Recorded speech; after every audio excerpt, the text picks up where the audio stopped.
ஆள்மாறாட்டம் செய்து நில அபகரிப்பு செய்ததாக தொடரப்பட்ட வழக்கில் திருவாரூர் மாவட்டம் சேரன்குளத்தில் முன்னாள் ஊராட்சி மன்ற தலைவர் மற்றும் அதிமுகவைச் சேர்ந்த மன்னார்குடி ஊராட்சி ஒன்றிய தலைவர் மீது புதிதாக விசாரணை நடத்த சிபிசிஐடிக்கு சென்னை உயர்நீதிமன்றம் உத்தரவிட்டுள்ளது. இதுகுறித்தான கூடுதல் விவரங்களோடு நமது செய்தியாளர் மதியழகன் இணைகிறார். வணக்கம் மதியழகன், மேலும் விவரம்.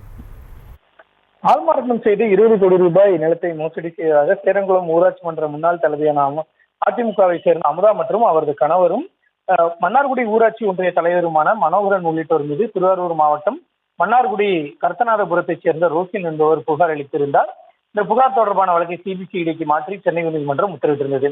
இந்நிலையில் இந்த வழக்கில் சிபிசிஐடி போலீசார் முறையாக விசாரிக்கவில்லை என கூறி விசாரணை சிபிஐக்கு மாற்ற கோரி ரோசின் சென்னை உயர்நீதிமன்றத்தில் மனு தாக்கல் செய்தார். இந்த மனு நீதிபதி என் ஆனந்த் முன்பு இன்று விசாரணை கொண்டது. அப்பொழுது சிபிசிஐடி தரப்பில் ஆஜரான கூடுதல் குற்றவியல் வழக்கறிஞர் ஆர் முனிப்பராஜ் இந்த வழக்கில் புதிய விசாரணை அதிகாரியாக புதுக்கோட்டை சிபிசிஐடி ஏடிஎஸ்பி முரளிதரன் நியமிக்கப்பட்டுள்ளதாக கூறினார். இதனையடுத்து அமுதா மற்றும் மனோகரனுக்கு எதிரான புகார் குறித்து புதிதாக விசாரணை நடத்த சிபிசிஐடிக்கு உத்தரவிட்ட நீதிபதி இந்த விசாரணையை ஐஜி மற்றும் டிஐஜி கண்காணிக்க வேண்டும் என உத்தரவிட்டுள்ளார். மேலும் சிபிசிஐடி விசாரணையை நீதிமன்றமும் தொடர்ந்து கண்காணிக்கும் என கூறிய நீதிபதி விசாரணை நிலை குறித்த அறிக்கையை தாக்கல் செய்வதற்காக இந்த வழக்கினுடைய விசாரணையை டிசம்பர் 2ஆம் தேதிக்கு ஒத்திவைத்தார். விவரங்களுக்கு நன்றி மதியழகன். செய்திகளை உடனுக்குடனும் துல்லியமாகவும் தெரிந்து கொள்ள சப்ஸ்கிரைப் பண்ணுங்க.